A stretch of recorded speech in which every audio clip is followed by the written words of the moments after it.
Boa noite, Adriana, Vanessa. Obrigado pelo convite. Um prazer estar aqui com vocês. Nós que agradecemos. Verdade. Muito obrigada, doutor Eduardo. Para quem não me conhece, eu sou Adriana Guimarães. E junto com Vanessa Bacilieri, né, nós formamos o perfil Saúde Legal, ponto direito médico, que tem como objetivo trazer, difundir o conhecimento sobre direito médico de uma forma mais objetiva e clara para os médicos. E nós estamos fazendo essa sequência aqui de lives, né, com assuntos pertinentes para que os médicos possam trabalhar com mais segurança. E para quem não sabe, nós também temos um canal no YouTube, o Saúde Legal, e todas as nossas lives, elas estão ficando salvas lá na íntegra. Então, quem perdeu as lives anteriores e quem não puder assistir essa de hoje, depois ela será disponibilizada lá e podem assistir. Ativem, quem não se inscreveu, né, que inscreva-se, ative o sininho para poder receber a notificação quando um novo produto ou um novo vídeo for lançado lá. E aí agora passo a palavra para a Vanessa, agradecer também a todos que estão entrando aí, agradecer mais uma vez a doutor Eduardo por ter aceitado o convite e passo a palavra para a Vanessa. Boa noite a todos, muito obrigada mais uma vez por vocês estarem aqui presentes conosco. É muito importante a participação de vocês nessa sequência de lives que nós estamos proporcionando, né? Como no lançamento do nosso perfil. Quero agradecer imensamente ao doutor João Eduardo Roma por ter aceito o nosso convite. Sem sombra de dúvidas, um tema importantíssimo, né? E a abordagem a ser tratada hoje vai ser uma abordagem muito prática, né? E justamente pensando, né, na categoria de médicos, né, de profissionais da saúde, que é o que a gente pleiteia aqui. Então, quando a gente fala em responsabilidade civil por erro médico, a gente não pode deixar, né, de pensar na documentação, né? E quando a gente pensa na documentação, o primeiro documento que vem em mente é o prontuário médico, né? E o prontuário médico, ele pode ser a maior alegria de um médico quando ele for acionado judicialmente, como ele pode ser também a sua maior dor de cabeça. Nós sabemos que está crescendo exponencialmente o número de ações judiciais em face de hospitais, em face de profissionais da saúde, em face dos médicos. E é importante a gente salientar e, na prática, comprovar a essa classe de profissionais o quão importante é essa atenção voltada para a documentação. E eu me ouso a falar aqui, né, e afirmar que o prontuário médico é o documento mais importante na relação travada entre o médico e o paciente. Porque o prontuário, ele vai tratar de toda a relação, de todas as minúcias daquele paciente, né? De todas as possíveis alergias, as comorbidades, de todo o atendimento, né, travado durante aquela relação. Eu gostaria, doutor, que de forma bem prática, né, o doutor expusesse um exemplo, né, de responsabilização por erro médico, né, em face de negligência. Mas, primeiramente, eu quero, obviamente, lhe apresentar, né, doutor Eduardo Roma. Ele é egresso, né, ele é bacharel em Direito pela Universidade Estadual de Santa Cruz. Ele é advogado especialista em Direito Processual Civil e Direito Previdenciário. E é professor de graduação, do curso de graduação e pós-graduação. Eu passo a palavra, doutor, a você, para que, de forma bem prática, de forma bem didática, que nós sabemos que o doutor é brilhante nisso, compartilhe, né, uma vivência, uma experiência de uma situação de negligência médica, né, em que o prontuário, um documento médico, foi de suma importância. Muito bem, Vanessa. Mais uma vez, obrigado pelo convite. É um prazer estar aqui com vocês. Quero saudar também aí os nossos amigos que estão participando da live. Já vi alguns alunos e amigos aqui, Jailton, Márcio, Ivan, sejam bem-vindos. Bom, eu quero só fazer uma breve introdução, porque o direito médico é um ramo que está crescendo bastante no Brasil. E existem dois fatores determinantes para que isso aconteça. O primeiro é que houve um grande aumento no número de universidades de medicina. Então, nos últimos 20 anos, aqui na Bahia, por exemplo, nós saímos de 3 faculdades para hoje umas 20 a 30 faculdades de medicina. E com isso, a gente tem a cada 6 anos um ingresso de novos médicos na região. De outro lado, nós tivemos também um aumento de judicialização e conhecimento por parte das pessoas dos seus direitos.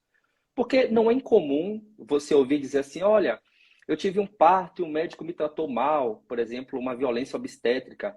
Eu fiquei com uma cicatriz muito feia no meu corpo, eu acho que foi um erro médico. Então as pessoas tinham no senso comum essa ideia de que o médico poderia cometer um erro. Mas isso era uma coisa tão velada que ninguém se mobilizava para poder buscar uma posição judicial. E aí a gente começou a ter um incremento de ações judiciais nesse sentido. Para vocês terem ideia, nos últimos 10 anos houve um aumento de 300% no número de ações contra médicos no Brasil. Daí a urgência nos consultórios médicos, nos hospitais e dos próprios profissionais médicos em se atualizarem para que tenham cuidado ao evitar esse tipo de demanda. A gente sabe que existem problemas. Eu tive uma demanda recentemente de um médico formado no Paraguai que estava exercendo a medicina no Brasil sem ter feito revalida ainda. E aí ele foi acusado de exercício ilegal da medicina. Então, o médico ele está sujeito a 3 responsabilizações imediatas. Uma responsabilização criminal, porque ele pode causar a morte de alguém, o aborto ele pode cometer em alguém. Ele tem uma responsabilidade administrativa frente ao Conselho Federal de Medicina e uma responsabilidade civil, que é o nosso conteúdo de hoje. Ou seja, qual é o desdobramento na esfera civil de consequências causadas por um erro médico? E aqui a gente tem o cuidado de observar 2 lados. Primeiro, a prevenção, de que esse médico tenha cuidado, como a Vanessa falou há pouco, na elaboração do prontuário médico, por exemplo, para evitar futuras demandas, e para que você também evite lesões nos pacientes. Eu, por exemplo, tenho uma prática advocatícia na defesa do médico. Eu atuo mais do lado do médico. Mas a gente vê por uma esfera bilateral as petições iniciais e a gente consegue ver, de um lado, a falta de preparo de alguns profissionais que não entendem que esse ramo merece uma atenção especializada, porque em alguns casos, por exemplo, o erro médico ele tem uma conotação de consumo. Então, você pode relacioná-lo ao direito do consumidor, por exemplo. De outro lado, você tem aquele médico que ele garante um resultado quando ele não podia garantir. E aí o trabalho dele é um trabalho de meio, não é um trabalho de fim. Mas na cirurgia plástica, o STJ tem precedente já de que ele tem que garantir o resultado. Então, se você quer ficar com aquele nariz bonitinho e o médico garante que você vai ficar, ele tem que dar conta disso. Então, é um ramo que tem muitas peculiaridades. E eu parabenizo vocês por estarem explorando essa área, que é uma área que necessita de instrução e de profissionais habilitados para cuidarem disso aí. Não raro a gente vê profissionais de qualidade, porque eu sempre falo para os meus clientes que são médicos, o mais importante aqui é o seu nome, é a sua história. Então, se você tem uma condenação, é como se você abrisse um precedente negativo contra você. Porque quando eu, por exemplo, vejo uma ação contra o médico, eu vou logo buscar no sistema judicial, seja o PJE, seja a Projude, seja a SAGE, para ver se ele já tem outras ações contra ele. Então imagine, um profissional de cirurgia plástica que já tem 4 ou 5 ações contra ele. Então há uma probabilidade alta dele não ser um bom profissional. Então você tem que tomar cuidado para não manchar a carreira do profissional. E aí você depende de uma boa curatela jurídica, de um bom profissional jurídico que entenda as peculiaridades do caso para que possa fazer uma defesa, sabendo diferenciar o que é culpa, o que é negligência, imperícia e imprudência, que a gente vai tratar aqui hoje rapidamente, como o prontuário médico, a Vanessa falou. O prontuário médico é um documento. Ele é um documento que traz dentro dele todo o histórico do paciente dentro daquele hospital ou daquela clínica. Então, o prontuário médico, ele atua de 2 formas. Numa forma positiva para proteger o médico, mas ele pode atuar de uma forma negativa para condenar o médico. Então, por exemplo, a gente tem um precedente do STJ lá do Rio de Janeiro, que eu trouxe para a gente analisar aqui rapidinho, de um procedimento obstétrico, onde houve uma sucessão de erros no parto. Então, uma mulher, ela tá, se vocês ouvirem gritos de um bebê, não é aqui. Então, ela estava em trabalho de parto para um parto normal. E aí, a médica que acompanhava ela não estava presente, ela foi acompanhada por um médico plantonista. E esse médico plantonista insistiu no parto normal em vez de realizar o parto pela cirurgia cesariana, que naquele caso restou provado que era o meio mais adequado. Qual a consequência disso?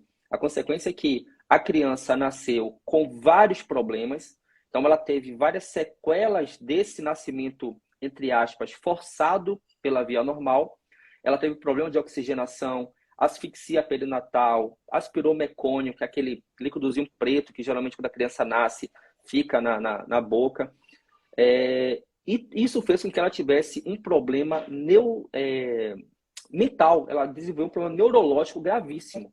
E aí a mãe ajuizou uma ação contra o hospital e contra o médico em razão desse descuido. E o mais interessante desse caso é que o prontuário médico foi chamado para os autos como meio de prova. Eu sempre falo para meus alunos, se você quer saber a forma de ganhar uma ação, primeira forma é cuidado com o seu cliente. Então, na hora que você vai ver uma ação, faça uma análise bem feita para ver se esse cliente realmente está falando a verdade, se aquela ação é uma ação que tem futuro. Faça uma análise analítica. Mas o segundo passo é veja as provas. Porque mesmo que você tenha uma demanda onde o cliente está falando a verdade, tudo está direitinho, se você não tiver meio de prova, dificilmente você vai ganhar. A gente sabe que o artigo 373 do CPC, ele fala que incumbe ao autor a prova dos seus fatos. Então, em regra, é você que tem que ter essa prova. Mas no prontuário médico, essa prova é inversa, porque o prontuário fica em mãos do médico ou do hospital. Então, aí o juiz determina que seja apresentado o prontuário médico para que seja analisado o que aconteceu durante aquele período ali. E nesse caso, o médico tinha falhado na elaboração do prontuário. E ficou provado que ele tinha deixado de anotar no prontuário várias intercorrências que ocorreram durante o parto daquela pessoa. Consequência disso é que ele foi condenado em razão dessa negligência, de deixar de apontar no prontuário aquilo que ele tinha que apontar. E aí eu chamo a atenção de vocês, mais uma especificidade para os ouvintes, para quem quer eventualmente se aprofundar na área. Tem que conhecer o código de ética. Então, se você se habilita hoje a trabalhar na esfera médica, a trabalhar com direito médico, é muito importante que você estude o código de ética. E aí no artigo 87, o Estatuto do Código de Ética da Medicina, ele fala o seguinte: deixar de elaborar um prontuário legível para cada paciente é uma falha grave que não pode ser cometida pelo médico. E aí, como esse médico tinha cometido essa falha grave, acabou sendo condenado pelo tribunal lá do Rio de Janeiro e a condenação foi mantida pelo STJ em Brasília. Doutor Eduardo, assim, falou de forma brilhante, assim, algo que a gente tem colocado muito no nosso perfil, né? Essa questão da preocupação que o médico deve ter de forma preventiva, né? Ele poder elaborar esses documentos da forma mais minuciosa possível, justamente para evitar uma demanda e, se houver essa demanda, futuramente ele está ali munido de uma documentação que pode ser justamente a diferença entre ser responsabilizado ou não, né? Então, assim, realmente é essa coisa que a gente tanto fala, né? Sobre o cuidado que precisa ter. E para isso, passa justamente por também ter esse conhecimento jurídico pertinente às questões que são relacionadas à atividade médica. Então, justamente o nosso cuidado é em tentar simplificar essa leitura jurídica, esse conhecimento jurídico, para que esses documentos médicos eles possam ser elaborados da melhor forma possível.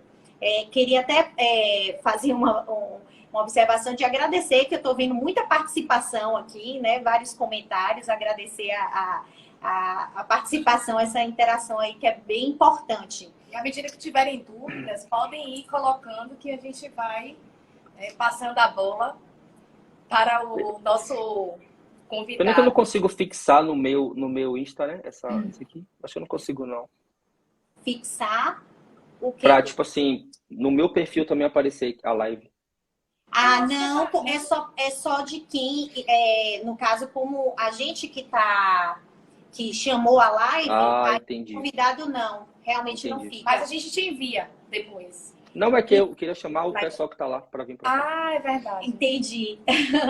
Então, assim, você já até antecipou um pouquinho, né, assim, o que eu ia até colocar sobre a questão da documentação, do prontuário médico, que na ação judicial, a quem cabe nessa apresentação, acho que é até importante a gente reforçar isso daí, a quem cabe a apresentação desse documento médico, de forma assim, mais específica, até do prontuário que a gente está aqui tratando, né? A quem cabe a guarda desse prontuário e também por quanto tempo, qual é o tempo ideal da pessoa responsável, da instituição de saúde, né, responsável pela guarda, por quanto tempo deve guardar esse documento? Você falou agora isso e me lembrou uma situação, Adri. A Adriana é uma amiga minha de longa data, viu, gente? Por isso que eu chamo de Adri às vezes. A Adriana, a gente estudou junto na UESC lá, já faz aí uns 5 anos, tá? Tem pouco tempo. Só isso. Quando a gente fala em direito médico, é comum que as pessoas achem que a gente está se referindo ao profissional médico da medicina. Mas quando a gente está falando de direito médico, esse direito médico ele tem uma abrangência muito maior. E eu lembrei agora, porque a Adriana falou, uma coisa que me lembrou, que eu tenho uma cliente que me procurou tem mais ou menos uns 20 dias sobre um problema odontológico. Ela fez um tratamento odontológico e o profissional garantiu para ela que poderia fazer um implante. Ela pagou um valor bem razoável, um valor de R$ 23.000 pelo tratamento. Ela sofreu muito com isso e no final o implante não pôde ser colocado, porque ela tinha um problema ósseo mais grave. Bom, isso resultou em... ela teve, aí o que aconteceu? Como o médico recomendou fazer um implante, ela extraiu o dente que ela tinha. Extraiu o dente que ela tinha, fez um pagamento de um valor bem alto pelo valor do tratamento e não deu certo o tratamento. E ela ficou sem um dente com uma prótese que ficava caindo sempre. Isso acabou resultando em uma situação de fobia. Ela não queria mais sair, não queria mais falar e começou a entrar em depressão. Então, dá para aplicar então essa situação do erro médico para o erro de um dentista? Dá a mesma coisa. Porque um fisioterapeuta, um enfermeiro, um dentista, todos eles estão aqui dentro do nosso conceito de erro médico. Então, tem o erro do médico, aí eu estou falando do profissional da medicina médico, e o erro médico gênero, que eu estou falando de todos aqueles profissionais. Daí a importância de você que tem uma clínica, você que tem uma empresa, você tem uma assessoria jurídica para isso. Porque o enfermeiro pode causar um dano médico para sua clínica. Um fisioterapeuta pode causar um dano médico para sua clínica, porque eles estão envolvendo com o tema saúde. Então, embora a gente use o termo médico, mas aí tem que ter esse cuidado de que abrange tudo isso. Então, basicamente, aplicando com ponderação, que eu vou falar agora, mas eu posso aplicar essas mesmas regras para o dentista, para o fisioterapeuta, para o enfermeiro, para o médico, para todo mundo, tá bom? Então, podem ficar tranquilos quanto a isso aí. Todos os profissionais da saúde. Todos eles se enquadram aqui nessa situação. Esse prontuário, ele é de apresentação do hospital ou do médico. Eles que vão apresentar esse documento em juízo para poder ser analisado pelo juiz. Em regra, gente, essas ações envolvem perícia, tá? É muito, muito difícil você ter uma ação sobre responsabilidade civil por erro médico sem ter uma perícia no meio. Porque o juiz, ele não tem conhecimento legal sobre isso. Então, quando você vai fazer uma perícia médica, você está trabalhando com erro médico e alguém fala que sofreu um dano porque um parafuso transcisdesmal aconteceu isso. O médico não sabe nem o que é isso. Então, ele vai ter que ter assessoria do perito para que faça a elaboração de um laudo e você pode ter um assistente legal para poder participar da elaboração desse laudo junto com o perito para que possa facilitar a análise do juiz. O juiz ele não está vinculado a esse laudo, mas esse laudo auxilia muito na hora dele proferir a sentença. Então, esse prontuário ele é apresentado pelo hospital ou pelo médico. E a lei, o ECA, o Estatuto da Criança e do Adolescente, prevê um prazo de 18 anos para manter esse prontuário individual. Então, pela lei do Estatuto da Criança e do Adolescente, o prontuário médico tem que ser mantido guardado por 18 anos. Bastante tempo. E o Código de Ética Médica prevê, né? Os 20 anos, né? Sim. Eu acho que o ECA colocou 18 pela maioridade mesmo. Isso. Só uma observação, aí inclusive essa questão da diferenciação, né, do erro médico e erro do médico, a gente tinha até colocado na live anterior, até porque o nosso foco inicial, a gente trata sobre a questão do erro do médico, especificamente, né? E só... Live de vocês sobre a pejotização, né? Isso. Então, tá havendo vários fenômenos na área médica simultaneamente, mas essa questão do CDC, de tratar como relação de consumo, isso está sendo esvaiado em várias áreas. Por exemplo, mesmo na educação, que eu discordo totalmente, mas eles entendem que é relação de consumo. Então, um estudante hoje que se matricula numa faculdade particular, ele é um consumidor, posso nem falar isso aqui para meus alunos não ouvirem, mas ele é um consumidor daquilo ali. Eu acho que, do ponto de vista de proteção, às vezes vai bem, mas eu também acho que você deixa isso muito mercantilizado, sabe? Talvez necessitasse de um tratamento diferenciado, mas tratar como relação de consumo eu também acho que é excessivo. Um pouco perigoso, né? Qual caminho que a medicina vai ser levada, né? Assim, é bem complicado. Na verdade, a gente está tendo como se fosse normatizações contraditórias. Na verdade, nós não temos uma normatização, né, da medicina, assim, uma lei federal que trate, né, dos direitos e deveres, né, dos médicos e pacientes. Nós temos resoluções, nós temos do CFM, portarias, mas não temos uma lei, né, para colocar uma pá de cal nisso aí. Então, termina ficando... eu até falei nessa live da pejotização, doutor, que é uma sensação de que a categoria médica, e não é querendo puxar a sardinha para essa categoria que a gente realmente defende, não, mas assim, a sensação, por tudo que a gente tem estudado, por tudo que a gente tem se especializado, é que está sendo a bola da vez, né? E assim, por mais contraditório que pareça e que seja, né? Se convém enquadrar como relação de consumo, se enquadre e esquece todos os outros princípios e aplica o princípio que seja contraditório à mercantilização. Enfim, é surreal. É porque tem... Desculpa, pode falar. Não, e por isso que eu acho que é um ramo que está crescendo, né, do direito médico, porque precisa de um olhar mais apurado mesmo. É porque tem uma... a gente tem que lembrar que tem duas coisas aqui que chamam a atenção. A primeira é que, em regra, como haverá uma responsabilidade solidária do hospital e do médico, geralmente eles têm capacidade econômica de pagar a indenização. Então, esse aspecto é muito observado quando a pessoa vai dar entrada numa ação. E segundo, que a gente tem uma situação muito diluída sobre, por exemplo, o que é dano estético. Então, eu já tive várias ações em que eu defendo alguns médicos em que uma pessoa diz que uma cicatriz é um dano estético. Bom, se uma cicatriz for dano estético, como é que você quer que seja feita a cirurgia sem deixar uma cicatriz? Então, para a cicatriz ser um dano estético, ela tem que ser uma cicatriz que seja deformável e além do procedimento. Então, ela tem que ser uma cicatriz que ultrapassou o limite do procedimento. Agora, a gente teve um caso que a pessoa teve um dano no pé, o médico fez a cirurgia e ela alegou que tinha uma cicatriz. Então, a resposta é, você queria a cirurgia ou queria o seu pé sem marca? Porque a única forma de fazer uma cirurgia daquela era com a abertura do local. Então, é por isso que eu digo que você precisa de um profissional qualificado nesse momento. Porque se você não explicar para o juiz que isso não é um dano estético, no olhar leigo do juiz, aqui eu falo olhar leigo do juiz, porque o juiz aqui ele não tem o olhar técnico do médico. Ele pode achar que aquilo é verdade. Então você pode observar, mas ficou uma cicatriz de tantos centímetros. Calma, mas a cicatriz ela é imperiosa para aquele tipo de tratamento, não havia outra solução. Excelente.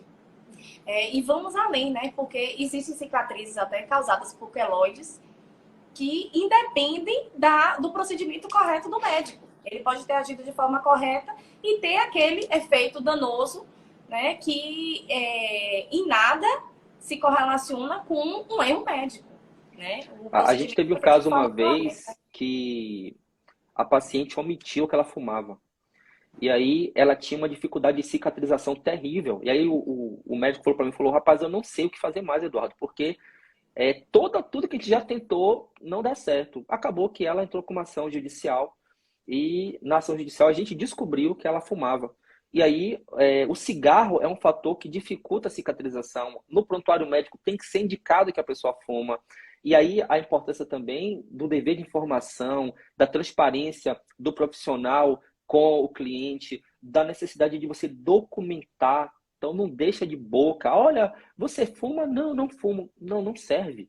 Tem um documento onde ele vai assinar sobre responsabilidade civil de que ele realmente não fuma, não bebe, ou que naquele período ele não vai ter determinado tipo de conduta, para que ele não possa agravar os riscos que já são inerentes de um procedimento. Excelente. Doutor, está sendo muito proveitosa essa live mesmo, assim. Que legal. E pegando o gancho que você já antecipou, sobre esse dever de informação, né? Eu gostaria que o doutor compartilhasse com a gente, que a gente sabe que ambas as partes, né? Tanto o paciente quanto o médico possuem deveres, né? Possuem direitos e deveres, né? Nós sabemos que o primeiro dever do paciente é a contraprestação pecuniária, né? Quando ele, né, paga uma determinada quantia, quando é pela rede privada, ao médico. Mas existe também o dever do paciente, né, nesse caso exemplificado pelo doutor, de também ter lisura, ter a boa-fé, de prestar todas as informações que foram solicitadas, que devem, né, na verdade, ser solicitadas pelo médico, né, e documentadas pelo médico, né, quando do travamento daquela relação, né, através de um termo de consentimento, no prontuário, enfim. Mas eu gostaria de tratar, porque assim, ao estudar, ao se especializar em direito médico, nós vimos que a maior parte, né, das condenações por erro médico se deve ou pela falta de documentação, ou porque não tem, ou porque é preenchido de forma incorreta, ou de forma ilegível, ou de forma incompleta, ou pela falta do dever, pela falha no dever de informação, né, do médico para com o paciente. O doutor, na sua experiência, poderia compartilhar com a gente alguma situação em que houve uma responsabilização do profissional da saúde, do profissional médico, em virtude dessa falha no dever de informação? A gente tem que lembrar que nós estamos vivendo um mundo de transição tecnológica muito rápida. Então, eu sempre falo com meus alunos, né? A gente está tendo uma discussão hoje. Será que o WhatsApp é um meio de prova? Será que eu posso utilizar uma mensagem do WhatsApp como meio de prova? Será que há vinculação numa mensagem enviada pelo WhatsApp? E aí eu trabalho com uma clínica odontológica aqui em Itabuna e recentemente eles trouxeram uma demanda para mim. E nessa demanda, ele falou assim, rapaz, a cliente estava gravando a gente o tempo todo e a gente não sabia. Então ela chegava e falava assim, ô doutor, mas esse dente está doendo um pouco. O senhor falou que não era normal doer. Por que está doendo? Ele falava, mas por isso e isso. Ela falava, mas o senhor não tinha dito isso em tal vez, tal época, e agora mudou e tal. Ele realmente, na boa fé, não sabia que ela estava gravando, né? A chamada gravação clandestina, que não há conhecimento da outra parte. Não é ilegal, mas ela é antiética. E aí ela gravou isso tudo. Então, note que se você, profissional médico, não der o passo à frente, o cliente está dando por você. Então, ele hoje consegue plantar uma prova, ele consegue colher uma documentação e vai usar contra você. Aí o prontuário já fica como sua salvaguarda para eventual defesa. E aí o dever de informação ele entra como um axioma inafastável da relação profissional médico-cliente.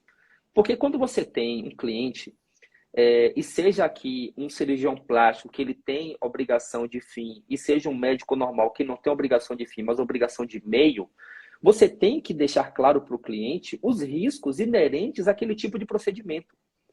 Porque o profissional que diz que o procedimento não tem risco, provavelmente não está falando a verdade para o cliente dele. Porque a própria doutrina já demonstra que qualquer meio intrusivo ele há de trazer algum tipo de risco naquele procedimento.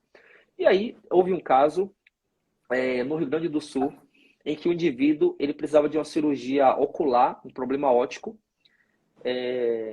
e foi fazer a cirurgia.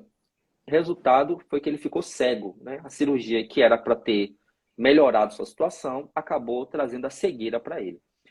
Esse paciente que ficou cego entrou com uma ação judicial por responsabilidade civil contra o médico. E aqui eu faço um parêntese, porque não é só o dano moral não, gente, que você pode pedir ou que está se pedindo em ações de direito médico. Há também a questão do pensionamento civil. E é o pensionamento civil que tem trazido realmente um grande impacto financeiro. Porque se você pensar bem, imagine alguém que ficou cego. Essa pessoa pode exigir uma pensão civil vitalícia. Ela pode exigir uma pensão civil na média de remuneração que ela tinha. Ah, Eduardo, mas ela já era filiada ao INSS, ela vai ter, por exemplo, o auxílio doença, ou ela vai ter uma aposentadoria por invalidez, que hoje a gente chama de aposentadoria por incapacidade permanente ou temporária, não importa. Porque o pensionamento civil, ele não tem ligação com aquela segurança que você tem no INSS, que lá é uma relação securitária, de seguro. Aqui é uma questão de responsabilidade civil. Então, uma falha como essa, inocente, porque o médico eventualmente disse para a pessoa que havia um risco, de acordo com o grau de saúde dela, havia um risco muito alto de dar um problema e ela ficar cega. Mas, naquele caso dela, era importante fazer. Mas ele tinha que deixar para ela a decisão de fazer a cirurgia e ter o risco de ficar cega, ou não fazer a cirurgia e ter um agravamento progressivo da doença. Segundo ele, nos autos do processo, ele informou, mas não deixou escrito. Resultado, ele foi condenado tanto por danos morais quanto pelo pensionamento civil desse paciente. Então, na sentença e nos acordos, é interessante que em momento nenhum se nega o risco. O desembargador fala, há um risco no procedimento. Não havia garantia de que ele ficaria bom. O estado de saúde dele era muito grave, havia uma inflamação disso e daquilo na esfera ocular dele. Ninguém discutiu isso. A discussão era, o senhor não informou. O senhor não informou. E a gente tem hoje, como vocês falaram mais cedo, um arcabouço legal, que é o CDC, que ele traz no artigo 6º vários direitos do consumidor, e a doutrina e a jurisprudência elas têm entendido que é uma relação de consumo, e entre esses deveres está o dever de informação. Da mesma forma, o CFM traz o dever de informação. O médico deve informar o paciente sobre os riscos de determinado procedimento. Agora, é uma informação, como a gente falou, que possa ser comprovada judicialmente. Porque se na hora que deu tudo errado, você chegou na justiça e falou, não, excelência, eu avisei para ele, de nada vale. É como a gente fala, né? Que o prontuário, a gente termina brincando, o prontuário médico mal feito, né? Uma falha no prontuário médico pode lhe custar todo o curso de medicina, né? De um curso privado. E isso não é nenhum exagero, né? Nós vemos que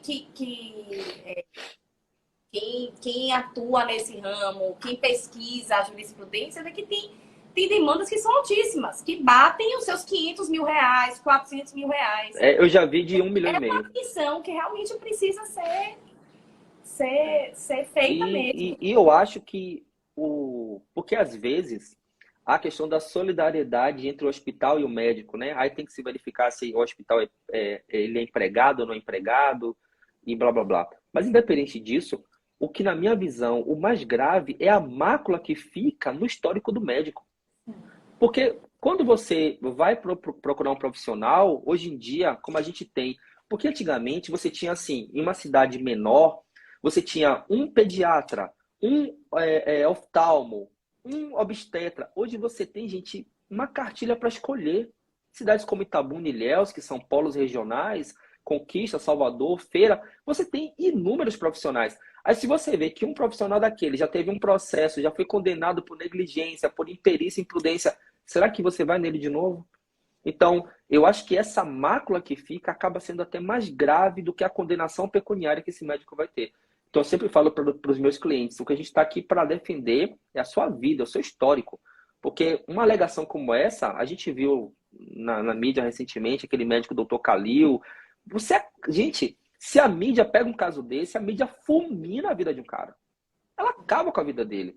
Porque basta uma exposição, erro médico no nascimento de uma criança. Aí vai lá TV, filma, coloca no Instagram, pronto. Mesmo que esse cara seja inocente, ele já está com aquela, né, imagem dele manchada. Então, há de se ter cuidado, uma representação legal, cuidadosa, atenciosa, inclusive uma blindagem do profissional. Sempre falo, não diga nada, não vá para a TV falar nada, não vá para a rádio, deixe que o seu advogado resolve o assunto. O advogado, ele é o super-homem, o super-girl, que está para levar o tiro. Eu estou aqui para levar o tiro pelo meu cliente. Fique lá na sua... Porque geralmente, quando eles vão falar, acabam piorando a situação. Acho que a gente está conseguindo, né, demonstrar aqui a importância mesmo desses cuidados e mostrando como esse problema de indenização, esse problema de reparação tem chegado, né, contra os médicos. Então, assim, é preciso realmente ter esse cuidado. Acho que você, doutor Eduardo, conseguiu colocar de forma muito clara a questão que é não apenas a documentação, mas o dever de informação, todos esses cuidados que a gente tem colocado muito, né, nos conteúdos que a gente tem elaborado, justamente esse cuidado. E a gente falou um pouquinho sobre a negligência, e uma outra característica, né, é a imprudência, que seria aquele ato, uma ação do médico que vai além daquilo que deveria fazer, né? Quando ele age de forma precipitada, né, de forma não reflete direito ali naquela situação. Então, eu queria que você colocasse exemplos para ficar assim, mais palpável, assim, de mais fácil compreensão, situações em que o médico poderia agir de forma imprudente e gerar uma responsabilização. A gente tem, então, para deixar aqui de uma forma mais didática, a gente tem uma responsabilidade civil do médico subjetiva. O que isso quer dizer? Quer dizer que para que haja uma condenação judicial do profissional médico, há de se provar que ele agiu com culpa, e aí culpa na modalidade negligência, imperícia ou imprudência. Se você falar que não houve nem negligência, nem perícia, nem imprudência, a gente não tem o elemento acidental da responsabilidade civil, eu não posso culpabilizar esse médico. Porque aí provavelmente vai ser um caso fortuito, um fortuito externo, um fortuito interno, ou uma excludente da responsabilidade. Então, se ele age com omissão, ele deixou de fazer alguma coisa, a gente chama de negligência. Se ele não tem a capacidade técnica para fazer, a gente chama de imperícia. E o que seria, então, a imprudência? Imprudência é a ação. Então, negligência é a omissão, deixou de fazer. Imperícia, ele não tem capacidade técnica para aquilo. Imagine um cardíaco que vai fazer um tratamento de um ortopedista. Ele não tem a capacidade técnica para fazer aquele tipo de procedimento. Então, ele é um imperito. Está dentro do tema da responsabilidade subjetiva. Ele agiu com culpa, por exemplo. A imprudência é quando ele age, mas esse agir dele, essa ação dele é uma ação precipitada, uma ação que é uma ação irregular, descuidada. E esse descuido acaba causando um dano a alguém. Então, se o profissional médico ele atua com descuido, ele tem uma ação, e essa ação é uma ação que não é zelosa, atenciosa, essa ação é uma ação que ela é despretensiosa, descuidada, isso gera a imprudência. Então, um dos exemplos mais claros que a gente tem é quando o médico ele dá aquela alta antecipada, né? Então, o médico ele está com o paciente tem um tempo normal de recuperação e o médico, de forma afoita, vai lá e dá alta para aquele paciente. Se houver um agravamento da situação daquele paciente, ele responde pela imprudência dele naquele agir. Então, aí ele vai ter a responsabilidade civil por imprudência. Antecipou até um pouquinho a próxima pergunta. Está fluindo muito bem essa live, assim como todas as outras. E fico muito feliz de ter visto até a nossa live da periodização também. Significa que o doutor tem participado. A gente aprende todo dia. Perfil, e a gente se sente lisonjeada, sem sombra de dúvidas. Inclusive, voltando um pouquinho sobre algo que a gente falou, né, que são as excludentes de responsabilidade, que você até já explicou um pouquinho, que é justamente essa quebra do nexo, que a gente chama de nexo causal, né, que só para deixar claro, existe a ação ou omissão do médico que vai gerar um dano, né? Então, existe esse nexo, a excludente vai justamente quebrar esse nexo aí, que seria o fato de terceiro, a culpa exclusiva da vítima, caso fortuito fosse maior, e inclusive um recente que é o fato da técnica, que seria aquele dano inevitável, né? Mesmo o médico sendo diligente, aplicando as melhores técnicas, aquele dano ali, ele é inevitável. Então, eu queria que você, doutor Eduardo, colocasse alguma situação em que houve a isenção da responsabilidade justamente por conta de uma dessas excludentes aí. É interessante quando a gente fala disso, porque a responsabilidade civil, ela tem vários pormenores, né, que podem, inclusive, salvar o seu cliente. Então, como a Adriana falou, essas excludentes da responsabilidade são situações em que, mesmo tendo eventualmente uma ação, um nexo de causalidade e um dano, você vai afastar a responsabilidade do profissional médico em razão, por exemplo, da culpa do paciente. O paciente deveria ter tomado o medicamento de tantas e tantas horas e foi lá, negligenciou seu tratamento e não tomou o medicamento. Ele não deveria ter voltado para trabalhar e ele foi lá, insistiu e voltou para trabalhar. A gente tem inúmeras situações de agravamento de situações ortopédicas porque as pessoas não cumprem o dever de ficar em repouso. Isso agrava a situação do tratamento. Então, isso aí seria uma excludente por culpa exclusiva da vítima, por exemplo. E você pode ter outras situações, como, por exemplo, caso fortuito ou força maior, que vão tirar a responsabilidade daquele médico. É a questão do fato da técnica que a Adriana citou, é quando você tem uma situação em que o médico tem controle da situação, o procedimento é um procedimento previsto na doutrina médica, é um procedimento que é plausível pela doutrina médica, mas o procedimento em si traz riscos. Então, é aquela situação em que mesmo o médico agindo sem negligência, imprudência ou imperícia, há um dano. E aí a pergunta é, havendo esse dano ele é inerente ao procedimento, ele está dentro do risco daquele procedimento, ou esse dano é um dano que foi agravado ou causado pelo profissional médico? E aí, se você imaginar que esse dano foi causado ou agravado pelo profissional médico, você pode chegar a inviabilizar a atividade médica. Simplesmente isso. Porque imagine que alguém que tem um problema cardíaco sério, e o médico fala para ele assim, olha, você tem aqui tantas artérias comprometidas e a gente tem que fazer um procedimento intrusivo, bem gravoso. Você aceita os riscos, aceita os termos? Eu aceito. Se essa pessoa fizer o procedimento e morrer, por exemplo, se der tudo errado, qual é a responsabilidade desse médico se isso era um risco inerente ao procedimento? Então, o fato da técnica, como excludente da responsabilidade, ele vislumbra a consequência plausível, embora não querida, de um procedimento que pode ocorrer dentro daquele tratamento. Porque a jurisprudência do STJ, inclusive, fala o seguinte, se você não aceitar a excludente do fato da perícia, seria você garantir para o paciente a cura. Então, é dizer, todo médico, ao fazer um procedimento, ele está de forma velada garantindo a cura. Então, ele tem aí duas possibilidades.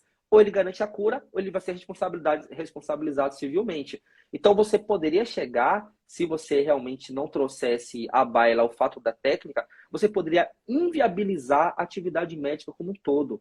Porque isso traria nos médicos um risco tão alto de exercer o papel da medicina, que em determinadas situações de elevado risco, eles poderiam falar, olha, nesse caso eu não vou intervir, já que o seu risco é um risco muito alto, eu prefiro não fazer a cirurgia, não fazer o procedimento.